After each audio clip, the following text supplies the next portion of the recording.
Poursuite de l'audiobook de l'ouvrage intitulé « Le don de parler diverses langues » de Ralph Challis.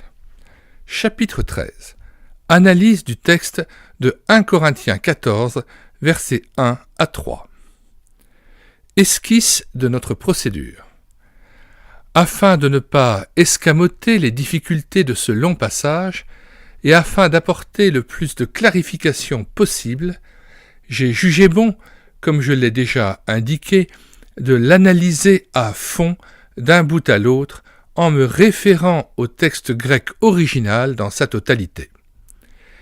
Que cet appel à la langue originale n'effraie pas le lecteur qui ne connaît pas le grec. J'estime que la traduction et le commentaire qui l'accompagnent se suffisent à eux-mêmes et permettent à chacun de suivre parfaitement l'argumentation. Afin de situer le lecteur dans un contexte familier, je fais précéder chaque verset ou partie de verset par le texte de la version second pour éviter qu'il se perde dans un flot de vocabulaire inhabituel.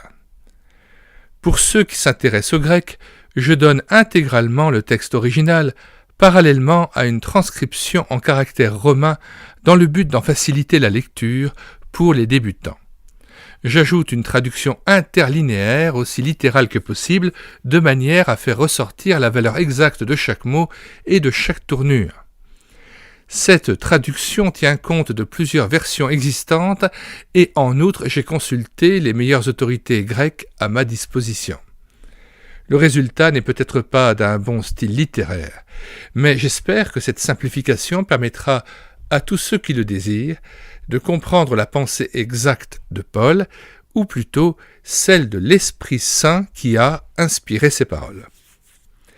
Il est peut-être nécessaire de rappeler à mes lecteurs que le texte original grec du Nouveau Testament ne connaissait ni ponctuation ni lettres majuscules ou minuscules. À l'époque où les apôtres écrivaient, ces signes n'avaient pas encore été inventés. D'ailleurs, sur les manuscrits les plus anciens, les mots se suivent sans même être espacés. La ponctuation, qui ne fait donc pas partie du texte inspiré, pose parfois des problèmes au traducteur qui doit alors choisir entre deux ou plusieurs sens possibles. Pour la ponctuation, je me laisse guider surtout par la structure de la phrase et par le sens du texte lui-même en fonction de l'argumentation de l'apôtre. L'ordre grammatical des mots dans la phrase grecque ne correspond pas nécessairement à l'usage français. J'ai donc indiqué, comme il le fallait et dans la mesure du possible, l'ordre à suivre dans la lecture de la traduction par des chiffres placés entre parenthèses. Le lecteur peut ainsi suivre l'original de tout près. Il ne doit cependant pas oublier qu'une traduction mot à mot n'est pas possible d'une langue à une autre. Dans ma traduction interlinéaire, les mots entre parenthèses sont des traductions alternatives ou possibles. Les mots entre crochets ne font pas partie du texte. Ce sont les clarifications que j'ai intercalées et qui me semblent nécessaires pour la compréhension du texte lui-même. J'espère qu'elles aideront à découvrir le vrai sens de l'argumentation de Paul, mais elles ne sont jamais confondues avec la traduction elle-même. Afin d'éviter une optique trop personnelle, j'ai ajouté le moins possible d'explications au cours de ma traduction. Celle-ci est cependant suivie d'un commentaire très détaillé du texte où je cherche à mettre en relief le sens général du raisonnement de Paul en élucidant de mon mieux les diverses questions problématiques soulevées par le texte, y compris par exemple la nature du don d'interprétation. En particulier, je fais mon possible pour définir le sens précis des mots et de la syntaxe employée par Paul dans ce chapitre. De cette manière, j'espère que chacun saura apprécier son texte à sa juste valeur. Note sur les 5 premiers versets. Les 5 premiers versets de ce chapitre de Paul sont particulièrement controversés. Pris à part, sans les référer à l'ensemble de son enseignement, ils paraissent susceptibles de 2 ou plusieurs explications contradictoires. Le lecteur qui les aborde, avec des œillères doctrinales, y trouve pour son propre compte ce qu'il veut. Il en résulte une grande confusion dans les idées, avec de grands conflits entre chrétiens au sujet des intentions de l'apôtre. Pourtant, l'esprit de vérité est bien capable de nous conduire dans toute la vérité, à condition que nous prenions en considération tout ce qu'il dit, toute l'Écriture. Au risque de fatiguer mon lecteur, je voudrais insister une fois de plus sur le fait que le chapitre 2 des Actes est nécessairement la clé de l'interprétation de ces versets difficiles de Paul. Comme nous l'avons établi, pour Paul, le don des langues consiste ici comme partout en de véritables langues humaines exprimées sous l'inspiration de Dieu à l'intention des non-croyants. La langue est incompréhensible, certes, pour la majorité de ceux qui l'entendent, c'est pourquoi Paul insiste sur la nécessité d'une traduction. Mais elle n'est pas incompréhensible pour ceux à qui elle est adressée. En outre, d'une expression en langue authentique résulte normalement une ou plusieurs conversions.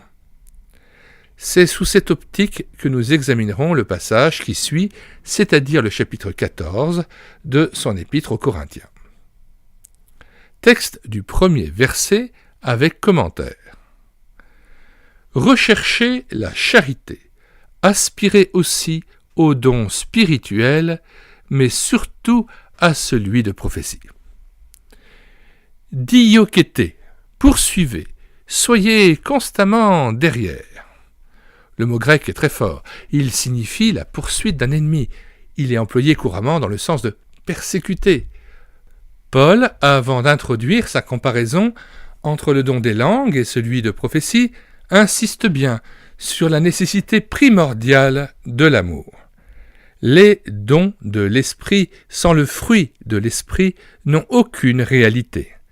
Ils ne sont alors que de la pacotille. Pour que Dieu nous utilise par l'exercice d'un don, il faut d'abord que nous soyons remplis de son amour.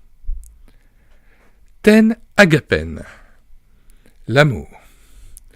Diokete ten agapen, poursuivez l'amour. D'où la traduction « recherchez la charité ».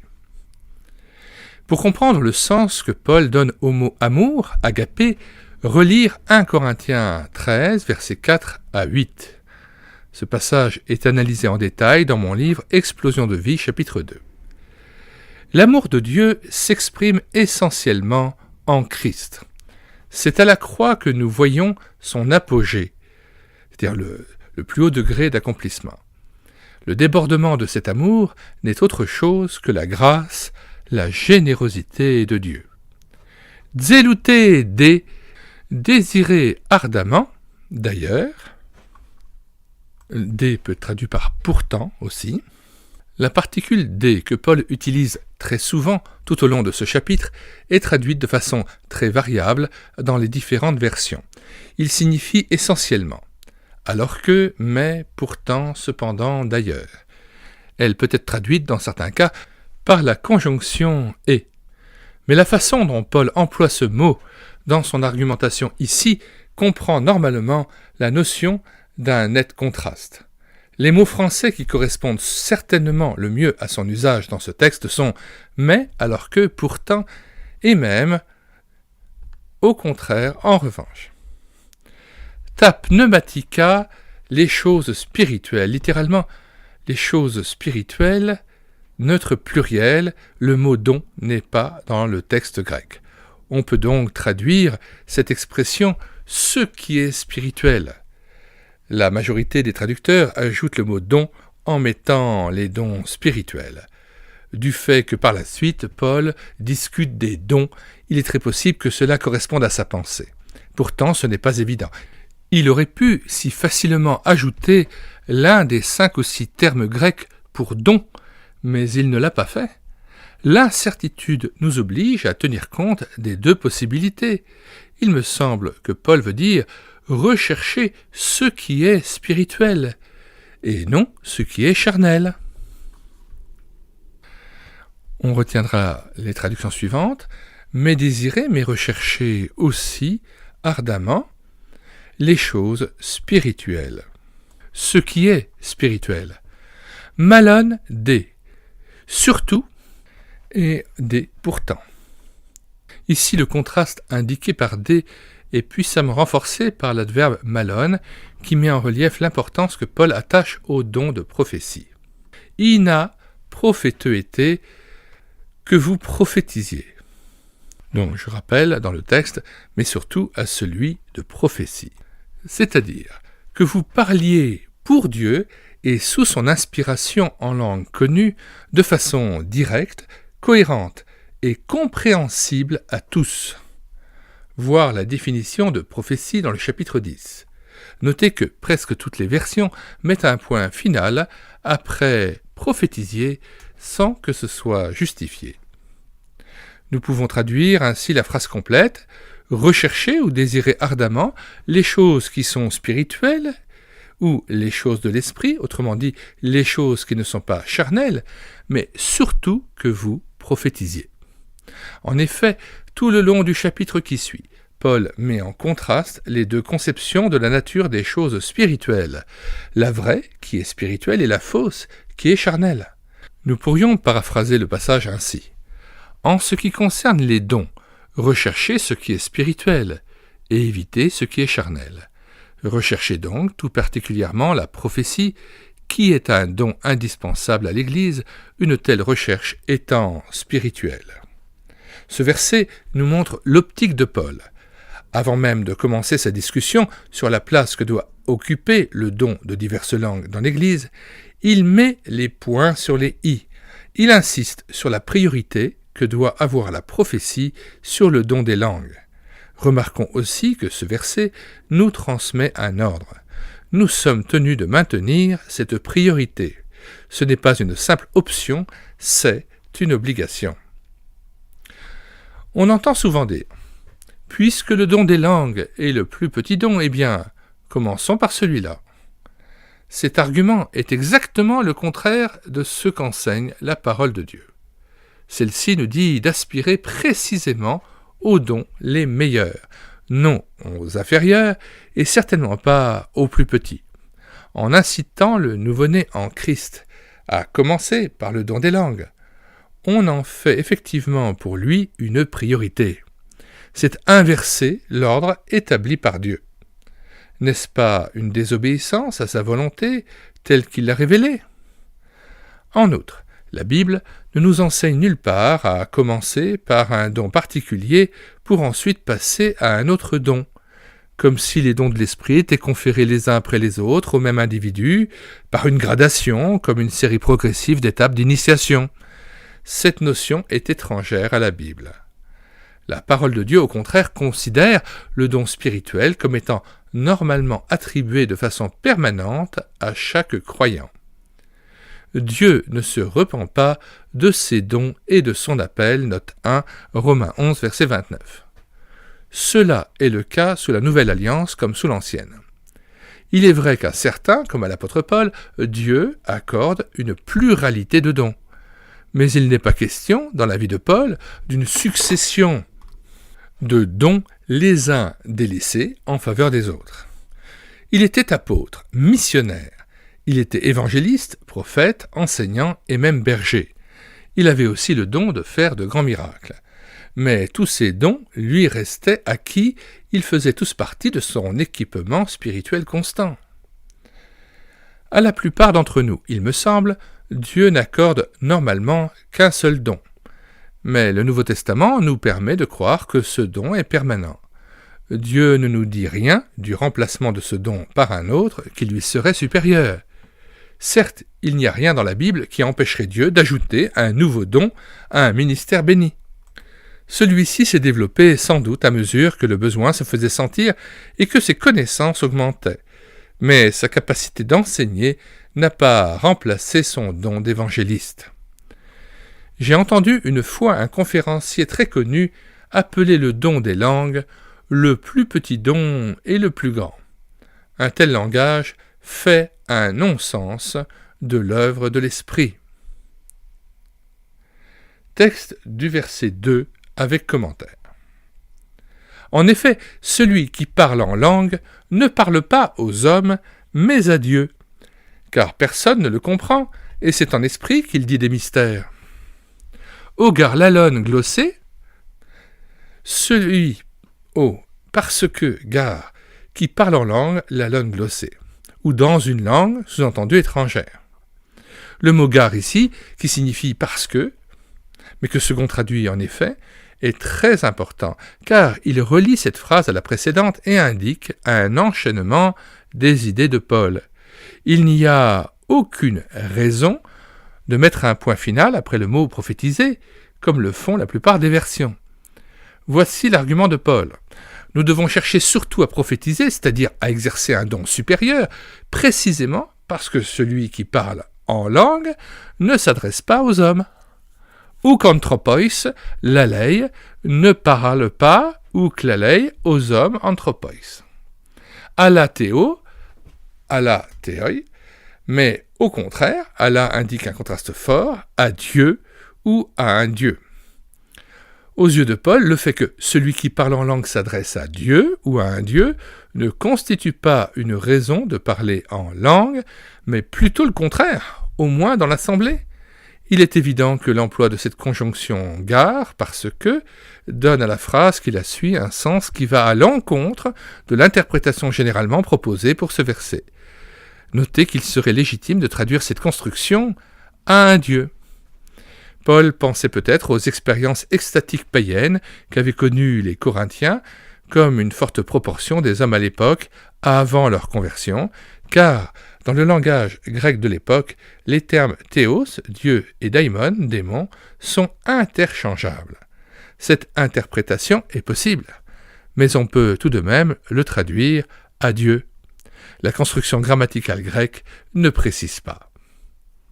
Oudeis gar akouei, parce que personne n'écoute, ou n'obéit, ou ne fait attention.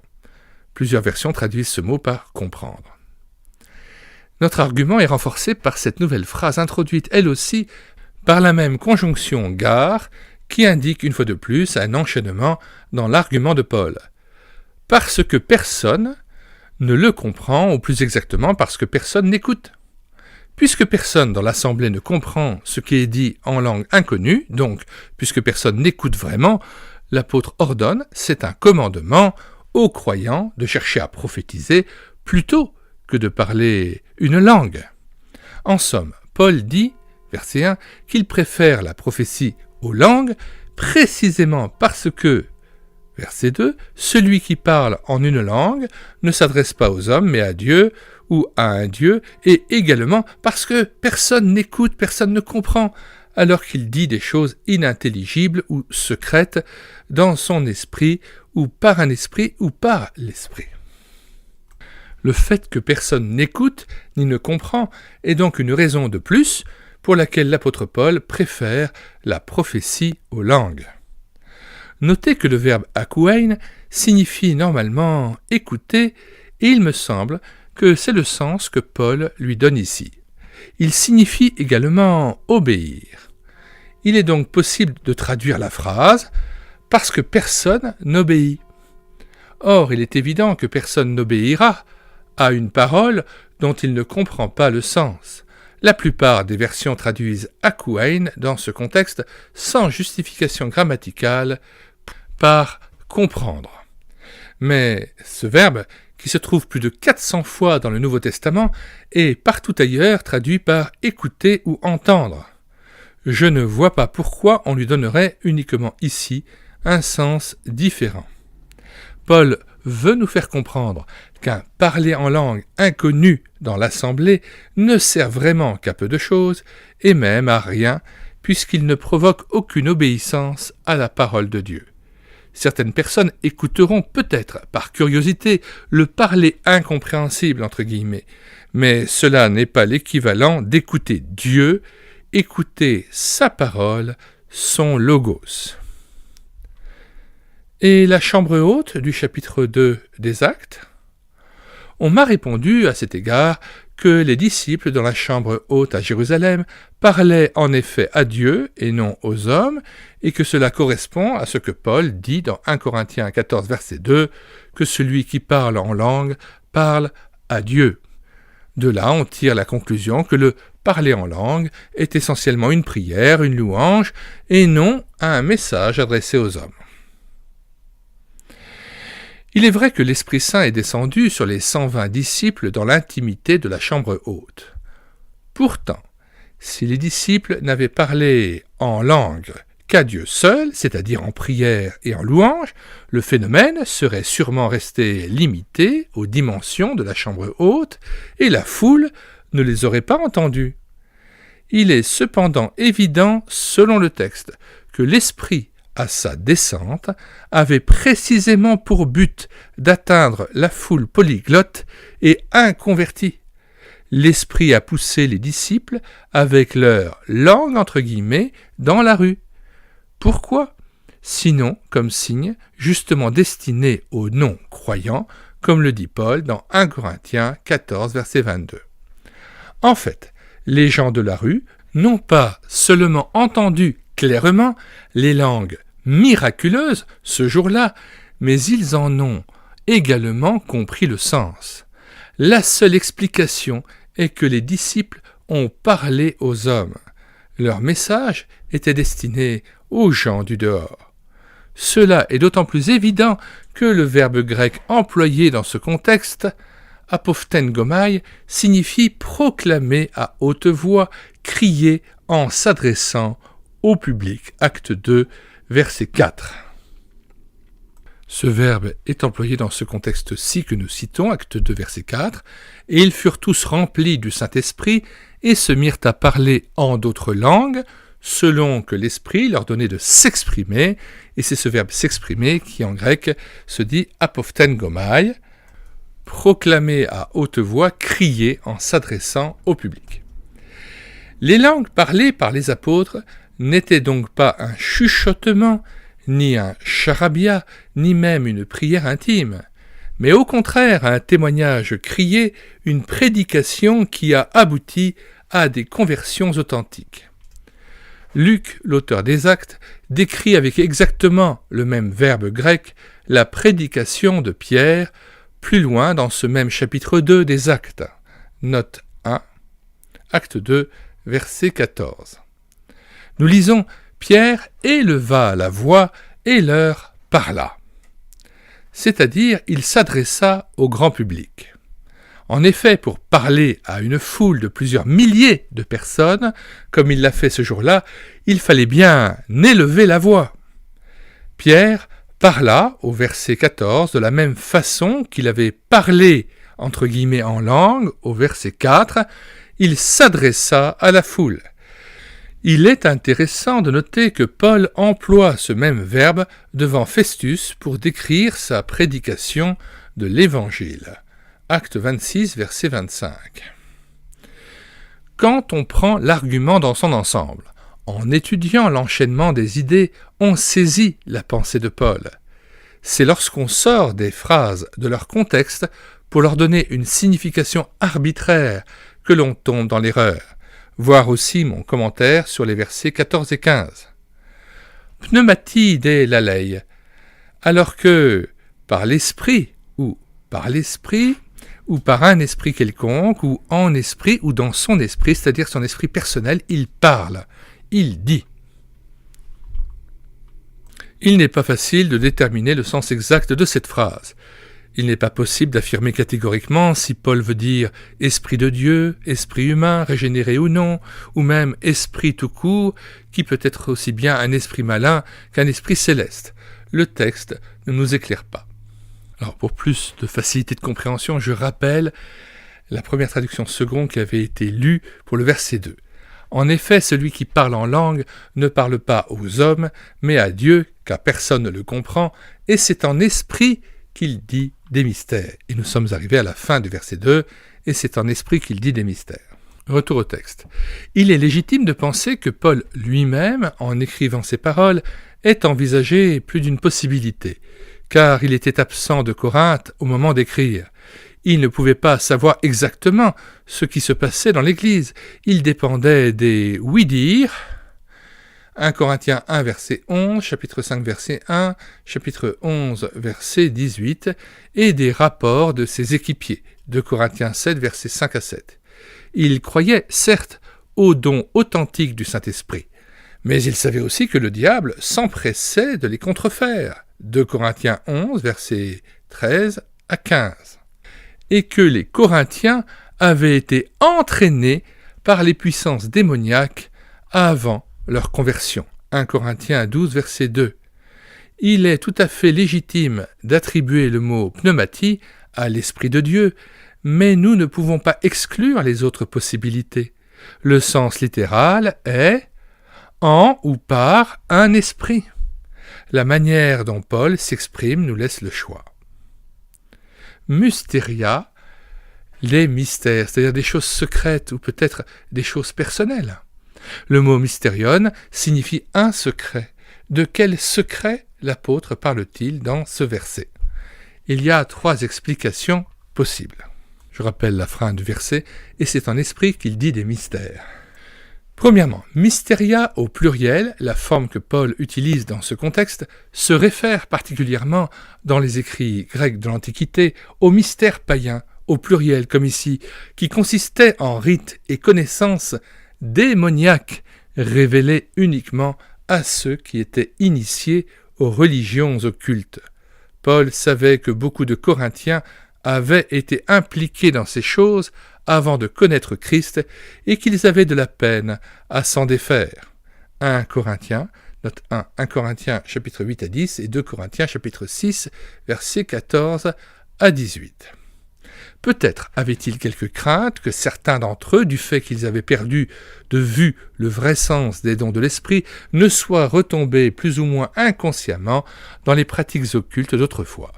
Paul ne s'explique pas davantage, sans doute parce que, pour ceux qui le lisaient, ces choses étaient plus qu'évidentes. Deuxièmement, il n'est pas absolument certain que Paul parle ici des mystères païens, car lui-même se sert ailleurs du mot mysterion pour décrire le secret de Dieu en Christ. Le secret entre guillemets, bien sûr. Pourtant, il l'emploie presque toujours au singulier. Note 2, par exemple, Éphésiens 3, versets 3, 4 et 6, et Colossiens 2, verset 2. Alors que le paganisme le mettait au pluriel, comme dans le texte. Il est possible que dans ce passage, Paul ait en vue les mystères de Dieu. Je n'exclus pas cette interprétation.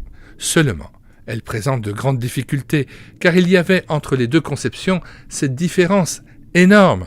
Alors que les mystères des initiés du paganisme ne pouvaient pas être divulgués au public, sous peine de mort, les mystères, ou plutôt le mystère de Dieu, que Paul prêchait et qui était resté longtemps caché sous l'Ancienne Alliance, était destiné à être enfin annoncé à tout homme qui voulait écouter, à toutes les nations du monde. Note 3.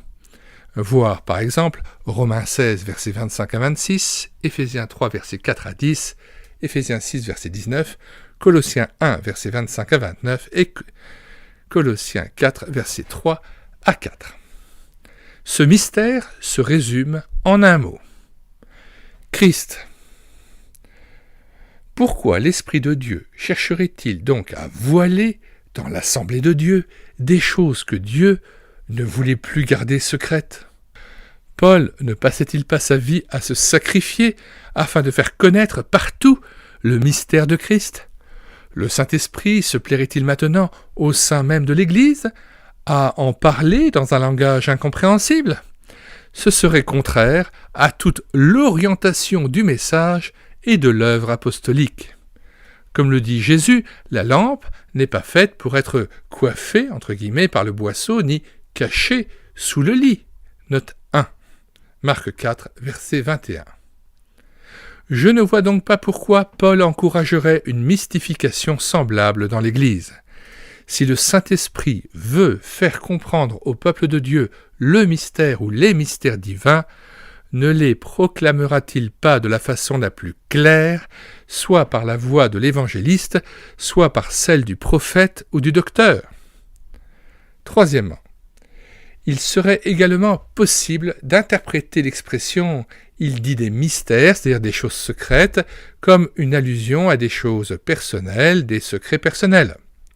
Dans ce cas, il faudrait envisager que l'homme qui parle en langue est en train de raconter de façon inintelligible dans l'assemblée des choses qui ne concernent pas du tout la communauté. Si Paul pense en fait à ce genre de mystère, il est évident qu'il ne les justifie pas, car ce serait faire un non-sens du don spirituel que l'Esprit conçoit comme un moyen d'édifier l'Église, d'aider les autres. Ce serait un cas d'égoïsme allant à l'encontre de l'objectif même du Saint-Esprit. De toute manière, il est évident que nous ne pouvons pas honnêtement nous servir de cette phrase « Il dit des mystères en esprit » pour justifier un parler en langue, surtout dans l'Église. Elle soulève trop de points d'interrogation. Il n'est pas possible de bâtir une doctrine sérieuse sur une interprétation aussi fragile. On me répondra peut-être que de toute manière, ces mystères peuvent devenir accessibles par l'intermédiaire d'un interprète. Soit.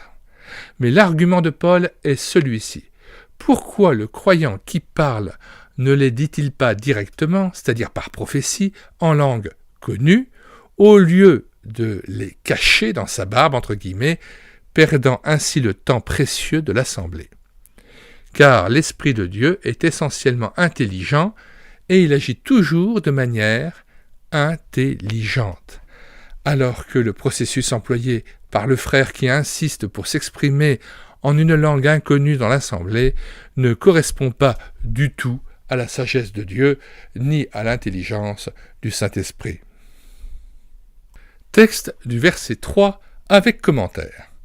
Celui qui prophétise, au contraire, parle aux hommes, les édifie, les exhorte, les console. O de prophéteon anthropois lalei, celui pourtant qui prophétise, aux hommes parle. Oikodomen kai paraklesin kai paramutian, édification, à la fois avertissement et encouragement. Par contre, celui qui prophétise, c'est-à-dire qui transmet la pensée de Dieu en langue connue et en termes clairs, parle aux hommes de manière à les édifier, c'est-à-dire à construire, soit en avertissant, en exhortant, soit en encourageant. Littéralement, il parle aux hommes édification, construction et avertissement et encouragement, ou à la fois avertissement et encouragement. La pensée de Paul ici est parfaitement claire. Il met en contraste l'utilité relative des deux dons dans l'assemblée, celui des langues et celui de la prophétie. Note 1 pour une définition de la prophétie, voir le chapitre 10. Cette petite conjonction « des » qui revient constamment maintient l'idée du contraste entre les deux idées, celle d'un don utile à l'assemblée et celle d'un don qui, normalement, ne l'est pas. Celui qui prophétise construit, entre guillemets, l'Église. Il bâtit, il communique la parole de Dieu. Son ministère est entièrement positif. Il apporte quelque chose de concret à la marche de l'Assemblée. Alors que, par contre, celui qui parle en langue ne parle pas construction, il n'édifie pas. Même s'il parle à Dieu, même si lui-même ressent une bénédiction, il n'édifie toutefois pas l'Église par sa langue. Le fait de dire des choses secrètes et inintelligibles peut, à la rigueur, être intéressant pour l'individu qui parle, mais l'Église n'en retire aucun profit. Tout l'argument de Paul est là. Comment puis-je mieux servir mes frères et sœurs ? Il va de soi que la langue incompréhensible n'est pas la bonne méthode. La brève étude que nous avons déjà faite sur le rôle du prophète nous permet de mieux comprendre ce verset dans lequel Paul nous en donne une précieuse définition. Il est évident que le vrai prophète a un ministère d'une valeur incalculable dans l'Église. Nous n'avons qu'à imaginer l'Ancien Testament dépourvu de tous ces livres prophétiques, pratiquement à partir des Juges jusqu'à Malachie, pour nous rendre compte de la place qu'occupe la prophétie dans l'économie de Dieu. Moïse, avec son Pentateuque, était le docteur d'Israël. Les prophètes ont enrichi, approfondi, illuminé les vérités de base que Moïse avait léguées à la nation et au monde. Le prophète néo-testamentaire occupe une place tout aussi précieuse. il ne remplace pas le docteur. Les deux rôles se complètent. Le docteur pose les fondements, le prophète bâtit dessus. Il applique la parole de Dieu à la situation existante. Il met le doigt sur le point critique, sur l'essentiel. Le docteur trace le chemin sur la carte, le prophète sert de poteau indicateur pour amener ses frères à s'engager dans ce chemin. Le prophète ne tire pas son message de l'air, il parle, comme nous l'avons dit, Bible en main, tout autant que le docteur. Dans ce verset, l'apôtre Paul définit le rôle du prophète néo-testamentaire. Il bâtit l'Église par une double action de la parole de Dieu. Il avertit et il encourage. Mais dans les deux cas, il fait appel aux Écritures. D'une part, il condamne le péché, il appelle à la repentance, et d'autre part, il fortifie la foi des croyants par les promesses de Dieu. Or, l'Église a grandement besoin de ce ministère, aujourd'hui plus que jamais. Ne commettons pas l'erreur suprême de dissocier la prophétie de la parole de Dieu. Plus un prophète est pénétré du contenu de la Bible, plus l'Esprit de Dieu peut prophétiser par lui. Il faut d'ailleurs que son message soit clair comme la voix d'une trompette qui appelle aux armes. Les prophètes païens de l'Antiquité, comme les faux prophètes d'Israël, séduisaient leurs adeptes par des paroles ambiguës. Mais l'homme dont Dieu veut se servir est tenu d'apporter la vérité absolue, la lumière qui met tout en relief. Paul met devant nous la question: qu'est-ce qui est le plus utile, le plus nécessaire à l'Église de Christ? Un vrai prophète ou un homme qui parle de façon incompréhensible? Fin de la lecture de ce chapitre 13, intitulé « Analyse du texte de 1 Corinthiens 4, versets 1 à 3 ». Nous mettons, comme à l'ordinaire, le lien de téléchargement du livre de Ralph Chalice, Le don de parler diverses langues, dans les commentaires de cette vidéo. Nous en avons produit aussi une version anglaise d'Apple, qui n'est pas forcément intégralement vérifiée, mais qui au moins apporte 90% du texte authentique. DeepL, c'est très très bien, ne serait-ce que pour au moins permettre à des anglicisants qui ne connaissent pas la version française de cet ouvrage, qui ne peuvent pas la lire, cette version française, ils peuvent au moins se réfugier sur une version anglaise adaptée, approximative, donnée par DeepL. Nous mettons en plus dans les commentaires de cette vidéo de très nombreuses playlists ayant trait au parler en langue et surtout aussi aux moyens d'échapper à cet esprit de langue après l'avoir testé et mis à l'épreuve. Et c'est pourquoi nous allons maintenant lire plusieurs passages du Nouveau Testament qui met en garde justement contre une certaine crédulité et une certaine facilité trop grande à certains de pouvoir faire confiance aux esprits. Ce n'est pas parce qu'il y a une manifestation spirituelle qui a lieu qu'elle est forcément de Dieu.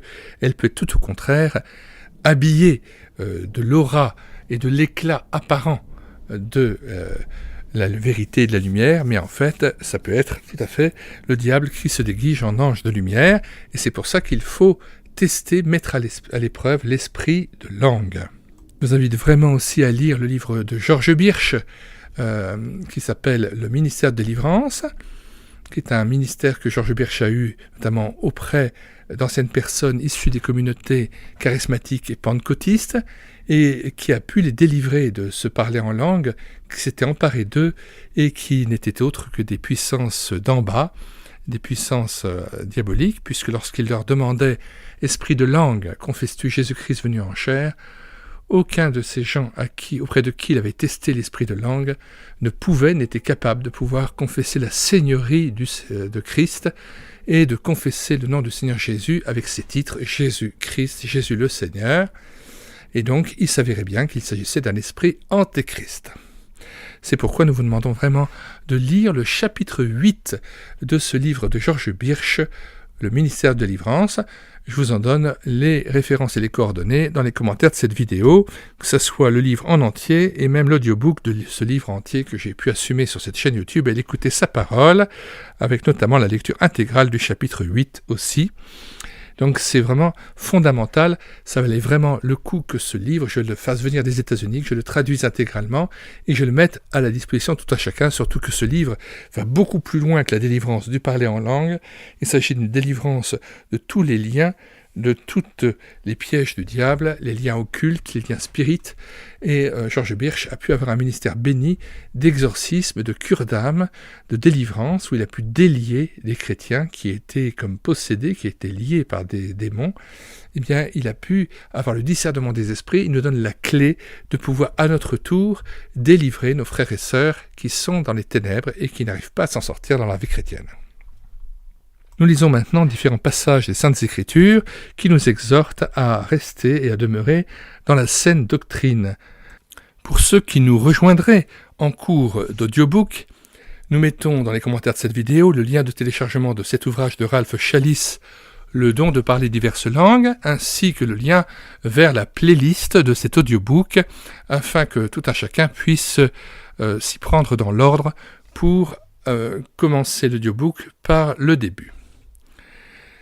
Il m'a semblé qu'il était très important de prendre en charge cet ouvrage, aussi bien par une réédition numérique, c'est pourquoi nous l'avons aussi téléversé sur notre site internet médiathèquechrétienne.fr, site que nous avons bâti en synergie avec cette chaîne YouTube et l'écouter sa parole, afin d'assurer la réédition numérique gratuite des ouvrages chrétiens épuisés et non réédités, et de prendre en charge aussi cet ouvrage sous la forme d'un audiobook, puisque cet ouvrage étant assez long, il est possible que certaines personnes soient rebutées par l'aspect d'une lecture d'un ouvrage de presque 400 pages, mais son impact doctrinal est très important et il permet aussi de pouvoir détourner tout un chacun, tous les chrétiens, du piège du parler en langue tel qu'il est conçu actuellement dans les milieux charismatiques et pentecôtistes.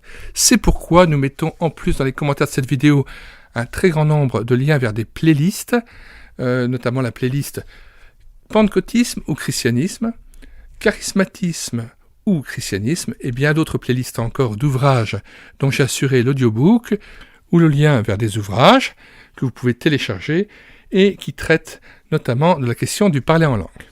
Parmi tous ces ouvrages, le plus important, il me semble, est celui de Georges Birch, le ministère de délivrance, et notamment le chapitre 8, qui a trait au test ou la mise à l'épreuve de l'esprit de langue, afin de savoir si cet esprit de langue confesse oui ou non Jésus-Christ venu en chair.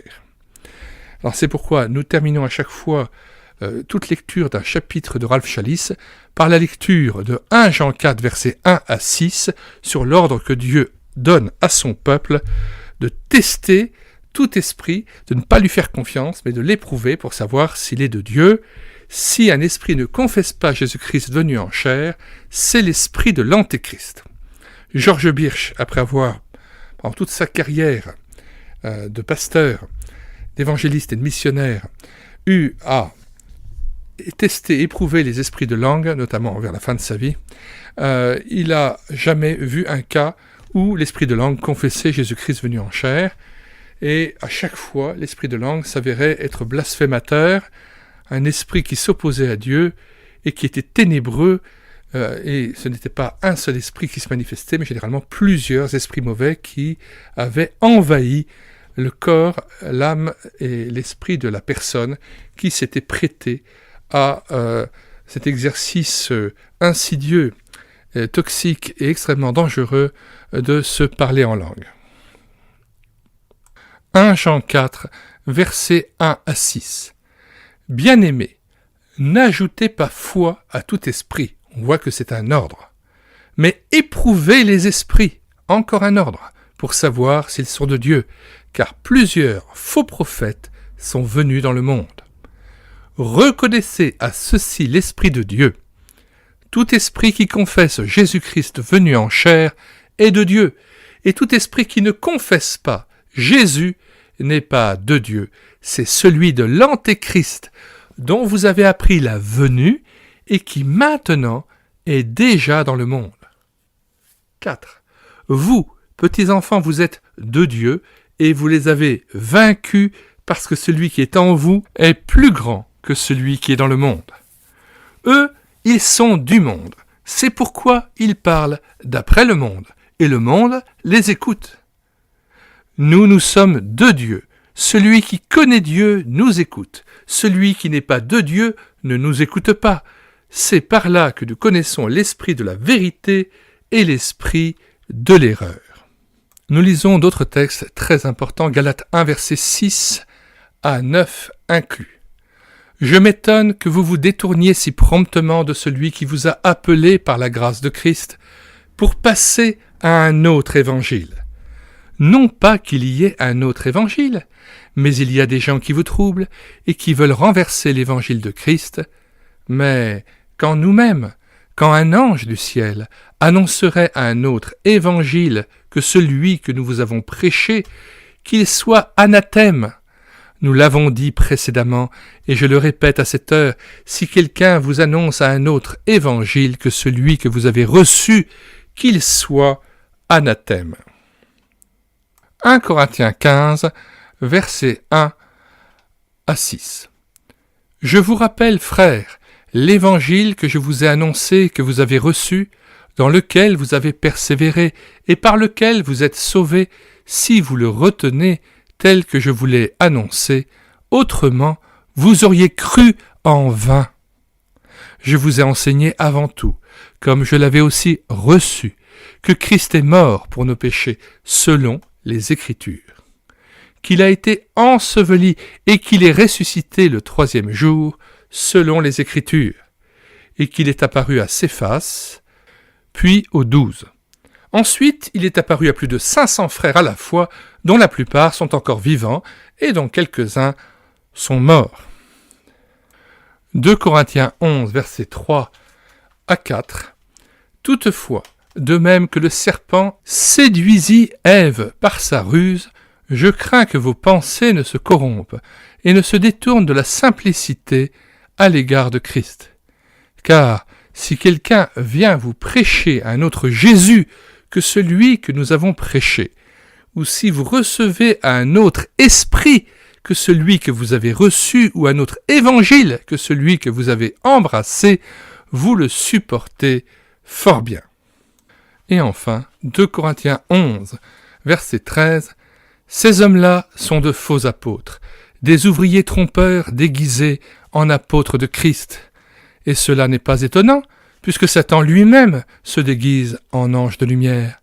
Il n'est donc pas étrange que ces ministres aussi se déguisent en ministres de justice. Leur fin sera selon leur œuvre. » Chapitre 7, versets 21 à 23. « Ceux qui me disent « Seigneur, Seigneur » n'entreront pas tous dans le royaume des cieux, mais celui-là seul qui fait la volonté de mon Père qui est dans les cieux. Plusieurs me diront en ce jour-là, « Seigneur, Seigneur, n'avons-nous pas prophétisé par ton nom? N'avons-nous pas chassé des démons par ton nom? Et n'avons-nous pas fait beaucoup de miracles par ton nom? Alors je leur dirai ouvertement, « Je ne vous ai jamais connu, retirez-vous de moi, vous qui commettez l'iniquité. » Grande est la responsabilité des faux prophètes qui auront égaré par millions des jeunes chrétiens à peine sortis de leur péché et du monde pour les amener à un faux esprit, à un faux Jésus, à un faux évangile de la prospérité, à un évangile charismatique ou pentecôtiste, en leur faisant recevoir non pas l'Esprit Saint, mais un esprit antichrist, un esprit qui s'oppose à Dieu, qui blasphème Dieu, et qui les conduisent à mener un culte en secret chez eux, avec à parler en langue qu'ils ne connaissent même pas, qui est ténébreux, qui n'est pas intelligible, et qui est tout à fait le contraire, à l'opposé de la lumière de la parole de Dieu, qui elle est intelligible, compréhensible, claire. Et on a ainsi le spectacle désolant et ô combien affligeant d'une Église de Jésus-Christ, qui n'est plus animée par la foi et l'Évangile tel que Paul l'annonçait dans 1 Corinthiens, verset 15. La tendance actuelle est à l'union entre les fédérations comme la FEF et les pentecôtistes et charismatiques au sein d'une immense structure pour se sentir plus fort, qui est le CNEF, mais finalement on perd tout à vouloir faire une sorte d'unité aux dépens de la vérité, et il vaut mieux rassembler avec Christ, quitte à ne pas être forcément avec le groupe, mais au moins faire partie de ceux dont Christ disait « Mais quand le Fils de l'homme viendra, trouvera-t-il la foi sur la terre ?» Eh bien, prions Dieu pour que le Seigneur nous garde dans cette foi simple qui plaît au Seigneur Jésus, cet attachement inspiré par la simplicité de l'évangile de Jésus-Christ, que Jésus-Christ et son Esprit Saint nous gardent afin qu'on ne s'éloigne pas de sa parole, qu'on ne rajoute pas à sa parole et qu'on n'en retranche rien. Nous mettons dans les commentaires de cette vidéo le lien de téléchargement gratuit de cet ouvrage. Le téléchargement se fera à partir du site internet médiathèquechrétienne.fr, site que j'ai bâti en synergie avec cette chaîne YouTube Elle écoutait sa parole, afin d'assurer la réédition numérique des ouvrages chrétiens épuisés et non réédités. Comme l'était cet ouvrage, nous vous invitons donc à vous rendre sur le site internet médiathèquechrétienne.fr afin de pouvoir profiter et de pouvoir télécharger gratuitement les 1000 ouvrages que nous avons déjà numérisés et mis à votre disposition. Il n'est nul besoin de s'inscrire, vous pouvez directement accéder à partir de la page d'accueil à l'onglet Livres et là regarder les dizaines d'auteurs et les centaines d'ouvrages qui sont déjà disponibles en téléchargement gratuit. Si vous voulez connaître les différents ouvrages que nous numérisons tous les jours et présentons sur cette chaîne YouTube Elle écoutait sa parole, les audiobooks que nous prenons en charge, les albums ou BD que nous lisons avec caméra de document, mais aussi les cantiques que nous mettons en parole, afin de nourrir votre louange individuelle ou en assemblée, abonnez-vous à cette chaîne YouTube Elle écoutait sa parole. Nous vous disons au revoir et à bientôt.